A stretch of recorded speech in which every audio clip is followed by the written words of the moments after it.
The Brexit has arrived. The people have voted to leave the EU. The people have voted to leave this one level of tyranny. Emperor Cameron has resigned as a result. Stocks have been hit hard. Governments and mainstream propaganda media have engaged in damage control. Civil unrest is upon us. Panic and chaos around the corner. The Euro viral contagion is here. You came here for the truth, so let me unveil that for you. Today we will talk about the Brexit. It's huge news. I'm sure you've been looking into it. You've been reading about it.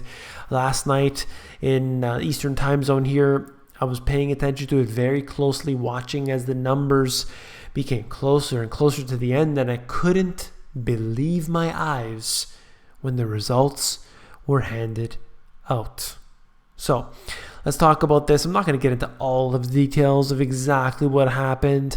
I'm sure you've been reading it yourself. You don't need me to reread it for you. But let's look at this. We see global markets buckling as they plan to leave the EU, driving the pound to its lowest level in more than 30 years and wiped $3 trillion from the stock market values while sparking demand for haven assets from none other than the U.S. Treasuries and also gold. So what we see here is that U.S. Treasuries become a safe haven to the public. Basically, that is a vote for confidence in the Federal Reserve. Not the U.S., but they're voting for the Federal Reserve.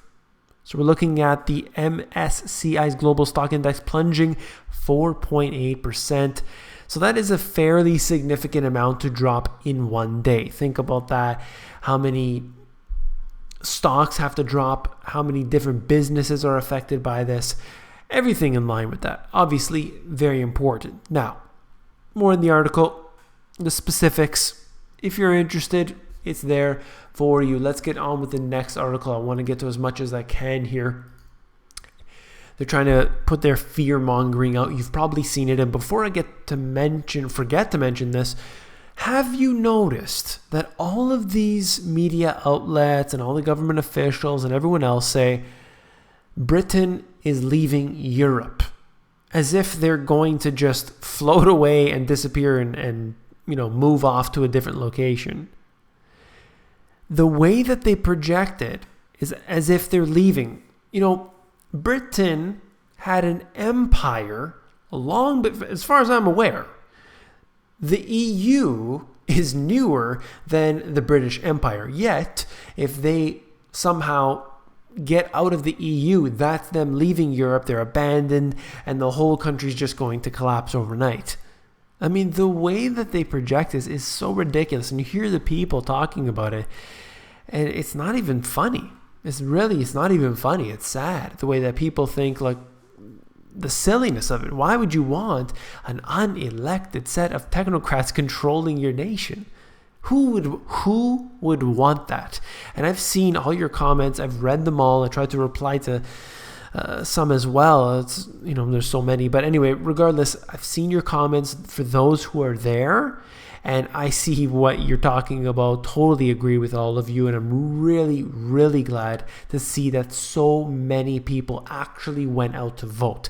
Because in this case, it actually does matter. We don't know how it's all going to play out. And, they could call their bluff and turns out to be nothing. But it shows the world that they want to get out. And also, it shows the other countries, look, if they can do it, so can we. France, the Netherlands, Austria, Finland, and Hungary could leave. Think about that. All of these countries. And we're looking at Marine Le Pen saying that they're going to hold a referendum should she get into power. Whether that or not, whether it's going to happen or not, I don't know. But it's all this talk about it. It's very important. If you would have thought about it last year prior to the actual official suggestion that they would have a referendum, it wasn't considered. It was impossible. We had a Grexit, or the talk of a Grexit. How if there was a Brexit, the whole EU would be demolished, the stock market would flip over in a day and all this silliness. But,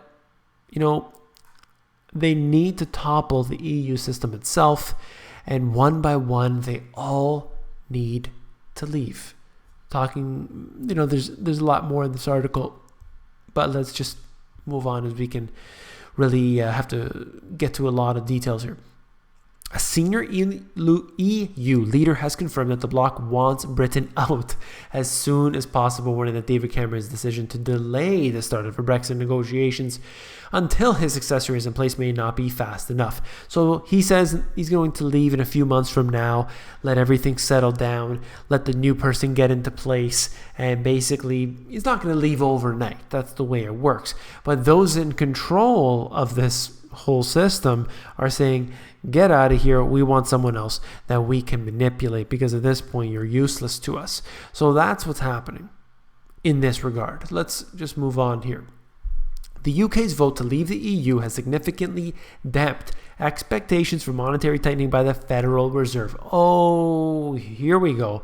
As we talk about interest rates rising in the US 4 times in 2016. That's their promise. And let's see, if I just count all the times that they've done it this year. Let me think. Okay, so it's 0. Yeah, that's right. Actually, 0 times. There have been 0 times. And we are almost at the end of June. And they expect to raise interest rates 4 times before the end of 2016. It's not going to happen unless they're trying to crash the system on purpose. They did it in December to a minuscule amount. What they do in the coming months is anyone's guess, but with this whole situation, immediately they're saying, oh, we can't raise interest rates right now. We have this whole Brexit thing. It's causing a lot of panic. Let's just calm down. We're not going to raise interest rates. Don't worry, everybody. Don't pull out of the stock market. Everything is going to be okay. And basically, we had a little bit of a crash here in the stock market, and we have seen U.S. Treasuries go up as a result. What does that mean when the treasuries go up? It means that interest rates going down. Think about that for a moment.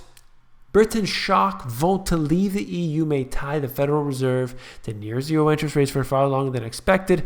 According to new research, you don't need any research at all on this. It's a simple matter of fact. Over the past 18 months, the Fed has blinked more than once and refrained from raising interest rates when global market volatility has darkened.